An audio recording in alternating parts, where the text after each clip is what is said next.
وقل رب زدنی علما۔ نبی علیہ السلام نے اپنی امت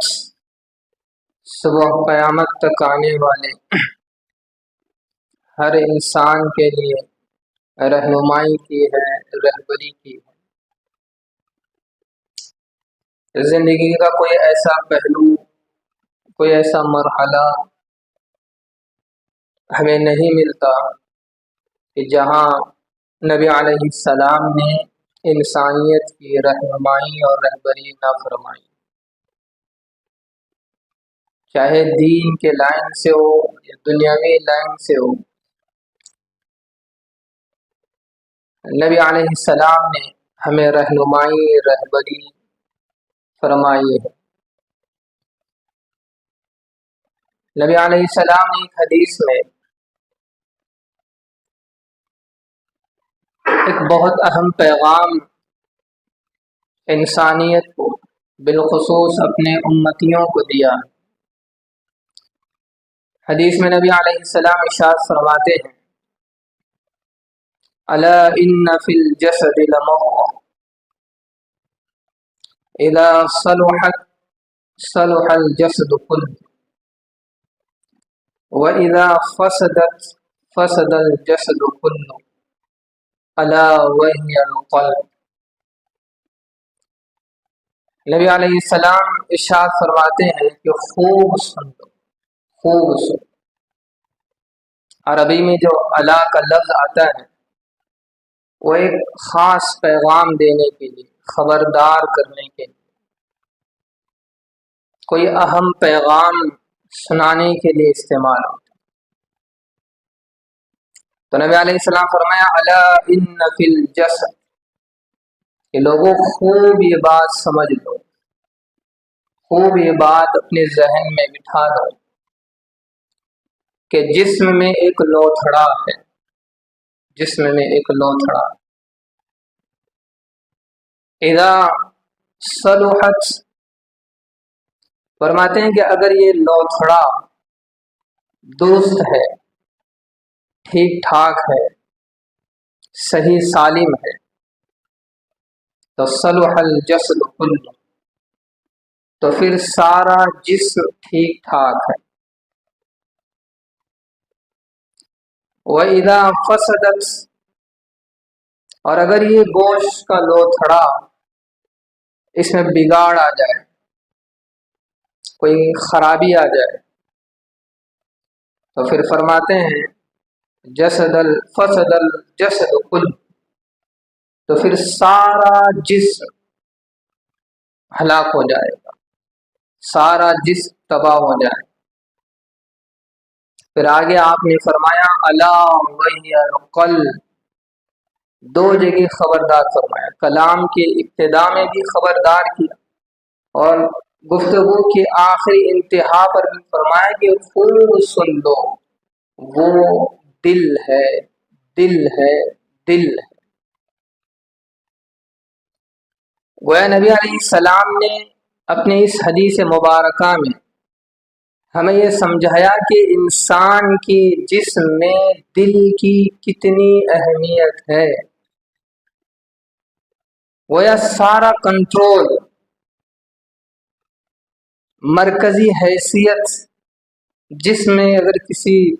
حصے کو ہے تو وہ قلب ہے، وہ دل ہے۔ دل نرم ہے، دل میں محبت ہے، دل میں پاکیزگی ہے، اور دل صاف ہے، دل میں بھلائی کا جذبہ ہے، دل میں خیر کا جذبہ ہے، دل میں دوسروں کی راحت پہنچانے کا جذبہ ہے۔ تو پھر اس کی زندگی میں بھی محبت ہوگی، اس کی زندگی میں بھی نرمی ہوگی، اس کی زندگی میں بھی بھلائی کا جذبہ ہوگا، خیر کا جذبہ ہوگا۔ اپنی ذات کو دوسروں کے لیے راحت پہنچانے کا ایک سبب اور ذریعہ بنانے کی فکر کرے گا، پھر اس کی زندگی میں بھی دوسروں کے لیے بھلائی کا جذبہ، خیر کا جذبہ، تعاون کا جذبہ، امداد کا جذبہ یہ پیدا ہوگا اگر اس کے دل میں یہ ساری چیزیں ہیں۔ اور اگر دل سخت ہے، دل میں اندھیرا ہے، تاریکی ہے، دل ویران ہے، دل میں نفرت کی جذبات ہیں، حسد ہے، بغض ہے، عداوت ہے، نفرتیں ہیں، تو پھر اس شخص کی زندگی میں بھی نفرتیں ہی ہوں گی، عداوتوں سے اس کی زندگی بھری پڑی ہوگی، لڑائی اور جھگڑوں سے اس کی زندگی بھری پڑی ہوگی، اور اس کی زندگی میں اندھیرا ہی اندھیرا ہوگا۔ اگر جذبات اچھے نہیں ہیں تو پھر زندگی بھی اس کی یوں ہی بس آزمائشوں میں، الجھنوں میں، فسادات میں اور بگاڑ میں اس کی ساری زندگی ہلاک ہو جائے۔ تو یا نبی علیہ السلام نے یہ پیغام دیا کہ دل بنا ہوا ہے تو پھر زندگی بنی ہوئی ہے،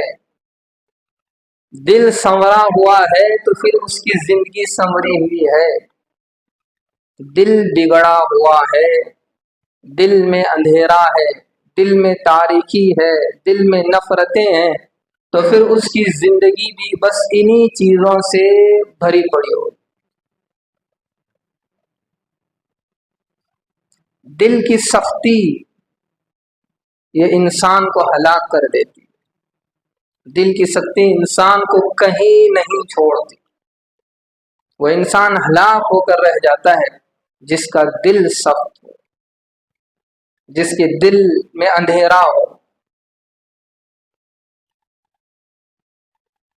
اب اگر کوئی شخص یہ محسوس کرتا ہے کہ میرا دل سخت ہے اور اسے اپنے دل کی سختی محسوس ہوتی ہے، دل میں اندھیرا ہے یا دل نفرتوں کی آگ میں جھلس رہا ہے، عداوتیں ہیں، نفرتیں ہیں، حسد ہے، یہ ساری چیزیں تو ہوں گی، اس کا مطلب یہ نہیں کہ ان چیزوں کی وجہ سے آدمی مایوس ہو جائے۔ مایوس ہونا یہ مومن کے لیے یعنی کوئی جگہ نہیں ہے مایوسی کے مومن کے دل۔ اگر کوئی یہ محسوس کرتا ہے کہ میرے دل میں اندھیرا ہے، نفرتیں ہیں، بغض ہے، عداوت ہے اور دل یہ گندگیوں سے بھرا پڑا ہے، تو مایوس ہونے کی ضرورت نہیں۔ یہ بیماریاں کوئی ایسی بیماریاں نہیں ہیں کہ بھئی ان کا کوئی علاج نہیں ہے۔ نبی علیہ السلام نے ہماری رہنمائی فرمائی ہے، اس کا علاج بتایا ہے کہ ان اعمال کی وجہ سے پھر انسان اپنی دل کی سختی کو، دل کے اندھیرے کو، دل کی ویرانگی کو اور اپنے دل کی نفرتوں کو دور کر سکتا ہے، اور پھر انہی اعمال سے اپنے دل کو آباد کر سکتا ہے، اپنے دل کو روشن کر سکتا ہے، اپنے دل میں لطافت اور نرمی پیدا کر سکتا ہے۔ 5 اعمال ایسے ہیں کہ جن کی وجہ سے انسان اپنی دل کی سختی کو دور کر سکتا ہے، اندھیروں کو دور کر سکتا ہے، تاریکی کو دور کر سکتا ہے، اور اپنے دل کو نرم، لطیف، رقت اور اس میں محبت، یوں سمجھیں کہ وہ دل جس چیز کے لیے بنا ہے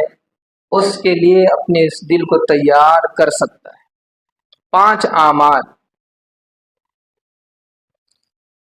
ان 5 اعمال میں جو سب سے پہلی چیز ہے جو دل پر بہت زیادہ اثر انداز ہوتی ہے، جو دل کو مؤثر کرتی ہے، وہ پہلی چیز ہے قرآن مجید کی تلاوت۔ قرآن مجید کی تلاوت یہ بہت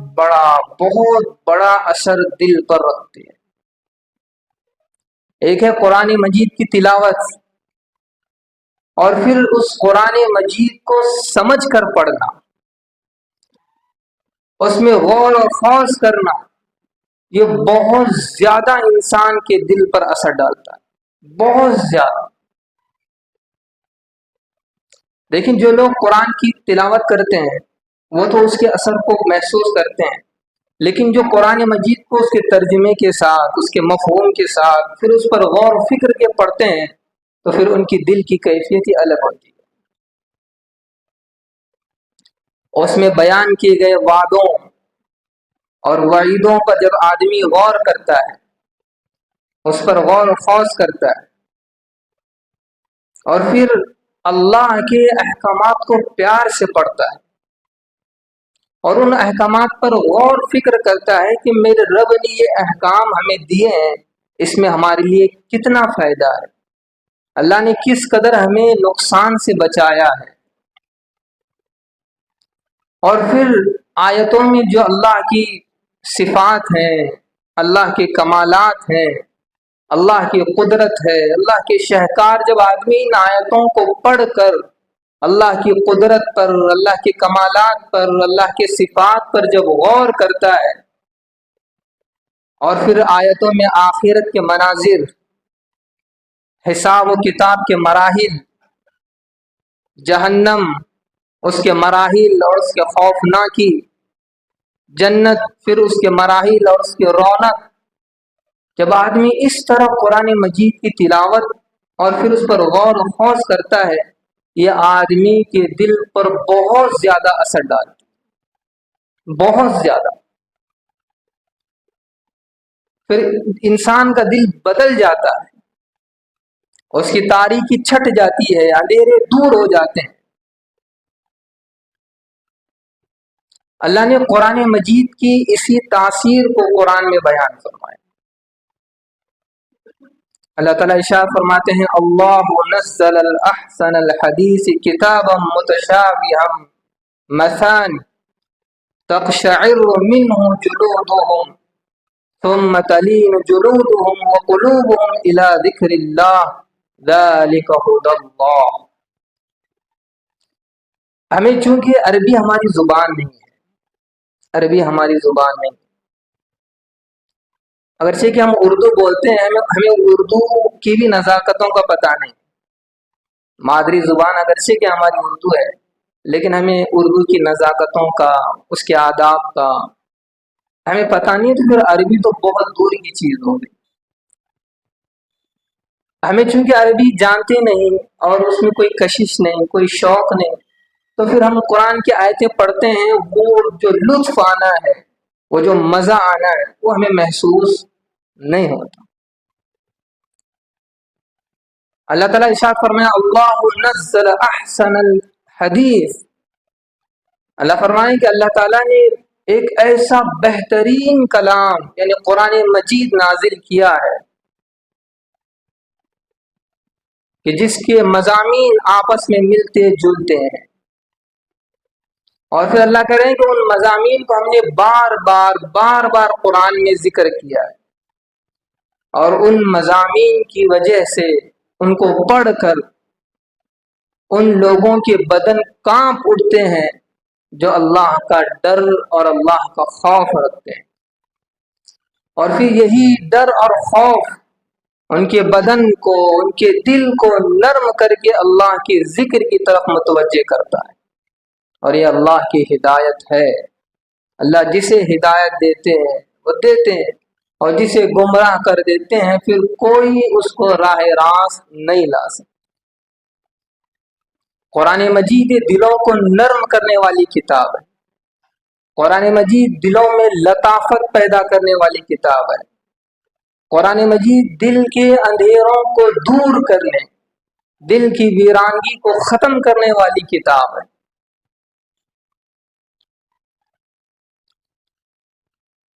قرآن مجید کی یہی تاثیر آپ حدیثوں میں بارہا آپ نے سنا ہوگا کہ نبی علیہ السلام کے تعلق سے آتا ہوگا کہ نبی علیہ السلام قرآن پڑھ رہے ہیں اور ساری رات اس میں گزر گئی۔ بعض اوقات ایسا ہوتا تھا کہ نبی علیہ السلام جب قرآن کی تلاوت کرتے تو آپ پر عجیب و غریب کیفیت طاری ہو جاتی، عجیب و غریب احوال آپ پر طاری ہو جاتے، ایک ایک آیت میں ساری رات گزر جاتی، ساری رات ایک آیت میں، ایک آیت ساری رات پڑھ رہے ہیں اور اس پر تلاوت بھی ہو رہی ہے اور آنسو بھی چھلک رہے ہیں، آنسو بھی بہہ رہے ہیں، ایک آیت بس۔ حضرت ابو ذر غفاری رضی اللہ تعالیٰ عنہ فرماتے ہیں کہ ایک رات میں نے نبی علیہ السلام کو دیکھا کہ آپ نے نماز کی نیت باندھی اور آپ نے تلاوت شروع فرمائی۔ تلاوت آپ نے شروع کی اور تلاوت کرتے کرتے کرتے اس آیت پر پہنچے، ان تعذبهم فإنهم عباد وَإِن تَغْفِرْ لَهُمْ فَإِنَّكَ أَنْتَ الْعَزِيزُ الْحَكِيمُ۔ جب اس آیت پر پہنچے، اس آیت میں اللہ تعالیٰ فرما رہے ہیں کہ اے اللہ اگر تم انہیں عذاب دے دو، انہیں سزا دے دو، یہ تو آپ کے بندے ہیں، یہ آپ کے بندے ہیں، اور اگر آپ معاف کر دیں، درگزر کر دیں، چھوڑ دیں، تو آپ تو حکمت والے ہیں، طاقت والے ہیں۔ یہ آیت آپ پڑھ رہے ہیں اور یہ آیت اصل میں حضرت عیسیٰ علیہ السلام سے نکلا ہوا جملہ ہے جس کو قرآن نے اس کا حصہ بنایا، اپنا حصہ بنایا۔ اس جملے کا ایک پس منظر یہ ہے کہ عیسائی لوگ انہوں نے خدا کو چھوڑ کر حضرت عیسیٰ علیہ السلام کو خدا سمجھ لیا اور بس انہی کی عبادت، انہی کی پرستش اور حضرت عیسیٰ علیہ السلام کو خدا سمجھتے ہیں۔ تو کل قیامت میں اللہ تعالیٰ ان لوگوں کے بارے میں حضرت عیسیٰ علیہ السلام سے پوچھیں، حضرت عیسیٰ علیہ السلام سے سوال ہوگا کہ عیسیٰ کیا تم نے اپنے امتوں کو، اپنے لوگوں کو، اپنے ماننے والوں کو یہ پیغام دیا، یہ سبق دیا کہ تم خدا کو چھوڑ کر میری عبادت کرو، میری پرستش کرو؟ تو جب یہ سوال حضرت عیسیٰ علیہ السلام سے ہوگا تو حضرت عیسیٰ علیہ السلام حیران ہو جائیں اور کہیں گے کہ اے اللہ میں کیسے یہ حکم دے سکتا ہوں، میں کیسے یہ حکم دے سکتا ہوں کہ آپ کی عبادت چھوڑ کر میری عبادت کی جائے؟ اور اگر بالفرض میں نے اگر یہ حکم دیا بھی ہوتا تو آپ کے علم میں ہوتا، اس وقت حضرت عیسیٰ علیہ السلام یہ جملہ فرمائیں، ان تعذبهم فإنهم عباد، اللہ ان کے اس جرم کی وجہ سے اگر آپ انہیں عذاب دے دیں، سزا دے دیں، یہ آپ کے بندے ہیں اور آپ کو پورا پورا حق ہے، کوئی آپ کو روک نہیں سکتا۔ وَإِن تَغْفِرْ لَهُمْ، اور اگر آپ معاف کر دیں، درگزر کر دیں، فَإِنَّكَ أَنْتَ الْعَزِيزُ الْحَكِيمُ، آپ حکمت والے ہیں، طاقت والے ہیں، کوئی آپ کو پوچھے گا نہیں۔ حضرت ابو ذر غفاری فرماتے ہیں کہ نبی علیہ السلام اس آیت کو پڑھتے پڑھتے پڑھتے ساری رات اسی میں گزار اور آنسو چھلک رہے ہیں، اور صبح قرآن مجید یہ دلوں کو نرم کرنے والی کتاب ہے، دلوں کے اندھیرے کو ختم کرنے والی کتاب، ویران دل کو آباد کرنے والی کتاب ہے۔ اگر واقعی کوئی درد دل کے ساتھ اس کتاب کو پڑھے اور اس کی آنکھیں نہ چھلکیں، یہ ہو نہیں سکے گا۔ اللہ نے جو پیغامات اپنے بندوں کو دیے ہیں، حضرت عبداللہ بن مسعود رضی اللہ تعالیٰ عنہ فرماتے ہیں کہ ایک مرتبہ نبی علیہ السلام نے مجھ سے کہا، ابن مسعود تم قرآن پڑھو، میں سننا چاہتا ہوں، تم قرآن پڑھو، میں سننا چاہتا ہوں۔ صحابہ رسول کی بھی سعادت دیکھیں کہ نبی علیہ السلام کہے میں سننا چاہتا ہوں اور تم قرآن پڑھو۔ صحابہ رسول حیران ہو گئے۔ ابن مسعود کہنے لگے اللہ کے رسول، قرآن تو آپ پر نازل ہوا ہے اور میں آپ کے سامنے پڑھوں؟ جس شخص پر قرآن نازل ہوا ہو اور میں اس کے سامنے پڑھوں؟ تو ابن مسعود جب یہ کہے تو اللہ کے رسول صلی اللہ علیہ وسلم نے فرمایا کہ ابن مسعود میرا جی چاہتا ہے، اس لیے کہ عبداللہ بن مسعود بہت بہترین قرآن پڑھتے تھے، بہت زبردست آواز کے مالک تھے۔ تو نبی علیہ السلام نے فرمایا کہ ابن مسعود میرا جی چاہتا ہے کہ تم پڑھو اور میں سنوں۔ حضرت عبداللہ بن مسعود نے تلاوت شروع کی سورۃ النساء، پڑھتے رہے جب بہت دیر ہو گئی، عبداللہ ابن مسعود کہتے ہیں کہ میرے دل میں خیال ہوا کہ میں ذرا دیکھوں تو صحیح نبی علیہ السلام کو، کہ نبی علیہ السلام آگے پڑھنے کا حکم دیتے ہیں یا پھر رک جانے کا حکم دیتے ہیں یا پھر مزید سننا چاہتے ہیں۔ عبداللہ ابن عباس حضرت عبداللہ ابن مسعود کہتے ہیں کہ میں نے نگاہ نبی علیہ السلام کے چہرے انور پر ڈالی تو دیکھا کہ آپ زار و قطع رو رہے ہیں، آپ کی آنکھیں چھلک رہی ہیں، آنسو بہہ رہے ہیں۔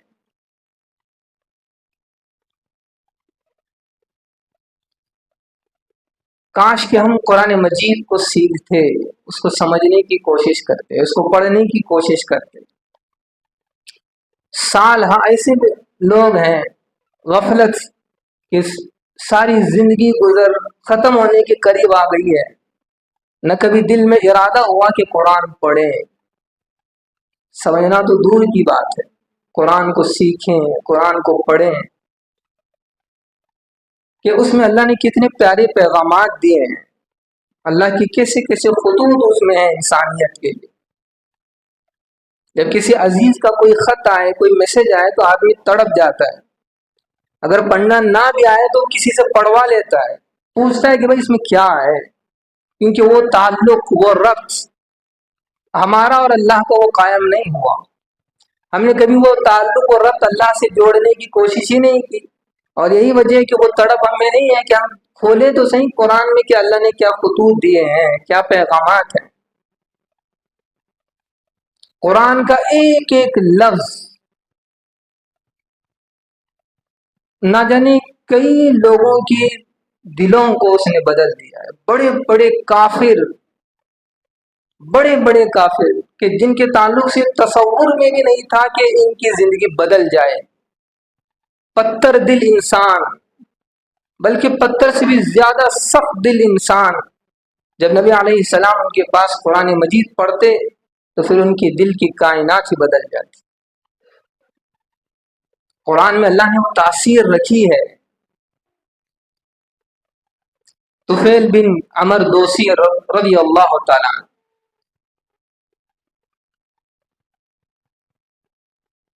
آپ اور آپ کے قبیلے کے ساتھ آپ مکے میں تشریف لائے۔ جب مکے میں تشریف لائے تو وہ زمانہ وہ تھا کہ اس وقت مکے کے لوگ نبی علیہ السلام کے تعلق سے یہ پروپیگنڈا چلائے رکھے تھے کہ نبی علیہ السلام بہت بڑے جادوگر ہیں۔ مکے میں ہر آنے والے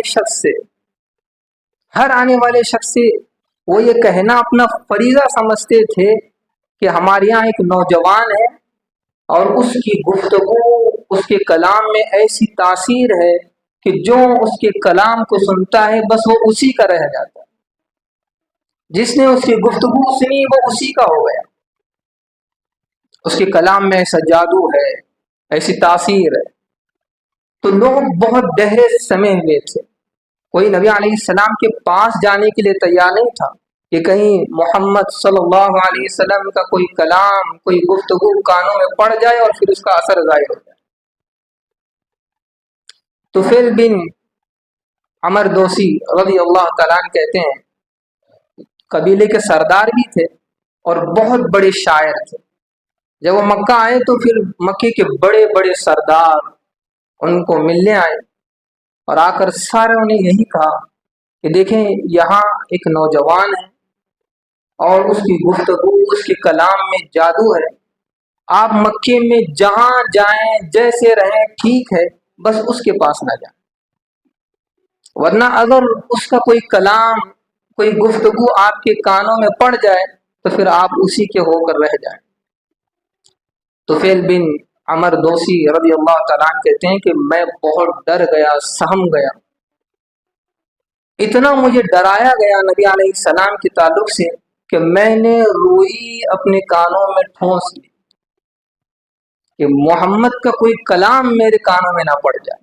اتنا ڈرایا۔ کہتے ہیں کہ ایک مرتبہ میں مسجد حرام پہنچا طواف کے لیے، تو دیکھا کہ ایک نوجوان نماز پڑھ رہا ہے۔ طفیل بن عمر دوسی نے جب نبی علیہ السلام کو دیکھا تو کھچاؤ پیدا ہو گیا، ایک کشش پیدا ہو گئی۔ تو پھر اس نے اپنے ساتھیوں سے کہا کہ یہ نوجوان کون ہے، یہ نوجوان کون ہے؟ تو پھر ساتھیوں نے کہا کہ یہ وہی جادوگر ہے، یہ وہی جادوگر ہے جس کے تعلق سے ڈرایا گیا۔ تو طفیل بن عمر دوسی کہتے ہیں کہ جب میں نے اس چہرے کو دیکھا تو پھر میرے دل نے یہ بات کہنا گوارا نہ کیا کہ یہ چہرہ کسی جادوگر کا نہیں ہو سکتا، یہ چہرہ کسی جادوگر کا نہیں ہو سکتا۔ پھر اپنے آپ کو کوسنے لگ گئے کہ تم اتنے بڑے شاعر ہو اور قبیلے کے سردار ہو، تم نے 20 لڑائیوں کو سلجھایا ہے، لوگ تمہارے پاس مسائل لے کر آتے ہیں، تم پڑھے لکھے آدمی ہو، تم اتنا تو سمجھ سکتے ہو کہ کیا غلط ہے اور کیا غلط نہیں ہے، پھر تم کیوں لوگوں کی باتوں میں آئے ہو؟ پوچھ تو لو کہ محمد کیا کہتے ہیں۔ جب یہ ارادہ پیدا ہوا تو میں نے اپنی روئی نکالی اور محمد صلی اللہ علیہ وسلم کے قریب پہنچا اور آپ سے پوچھا کہ محمد کیا کہتے ہو؟ تو نبی علیہ السلام کہنے لگے انی رسول اللہ، میں اللہ کا پیغمبر ہوں۔ تو طفیل بن عمر دوسی کہنے لگے کہ اچھا دلیل کیا ہے، دلیل کیا ہے؟ تو پھر نبی علیہ السلام نے قرآن پڑھنا شروع کیا اور پڑھتے رہے۔ طفیل بن عمر دوسی ہل گئے، حیران ہو گئے، خود شاعر تھے، کلام کا پتہ تھا کہ کلام کے اتار و چڑھاؤ کو جانتے تھے، کلام کے اسرار و رموز کو جانتے تھے، شاعر تھے۔ جب نبی علیہ السلام پڑھ رہے ہیں اور اس کلام کو سن رہے ہیں تو بالکل ہل گئے اور کہا کہ محمد رکو، پھر دوبارہ پڑھو۔ پھر نبی علیہ السلام پڑھتے گئے تو اپنا ہاتھ بڑھایا اور نبی علیہ السلام کے ہاتھ پر ہاتھ رکھ کر کہا کہ یہ کلام کسی انسان کا نہیں ہو سکتا، یہ کلام کسی انسان کا نہیں۔ شاعر تھے، پتا تھا کہ ایک انسان اگر لکھنے بیٹھ جائے تو کس حد تک لکھ سکتا ہے، اور قرآن تو اس کے اوپر کی چیز تھی، تو سمجھ گئے کہ یہ کسی انسان کی لکھی ہوئی کتاب نہیں ہے، یہ رب کی کتاب ہے اور آخری رسول ہے۔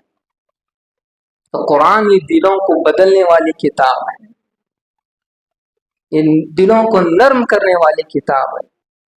دل کی تاریکیوں کو نور میں بدلنے والی کتاب ہے، دل کی ویرانگی کو ایمان اور نور سے آباد کرنے والی کتاب ہے۔ تو پہلی چیز جو دل کی سختی کو دور کر سکتی ہے بلکہ کرتی ہے یقینی طور پر، وہ قرآن مجید کی تلاوت ہے، یہ پہلی چیز۔ بقیہ جو 4 چیزیں ہیں جس سے انسان کا دل نرم ہوتا ہے، اس میں لطافت، اس میں نرمی اور محبت پیدا ہوتی ہے، اور جس سے سختی، دل کی سختی دور ہوتی ہے، انشاءاللہ ان 4 اعمال کو آئندہ جمعہ بیان کیا جائے گا۔ اللہ تعالیٰ سے دعا ہے کہ اللہ تعالیٰ ہمیں ہمارے دل کو نرم فرمائے، دل میں محبت پیدا فرمائے،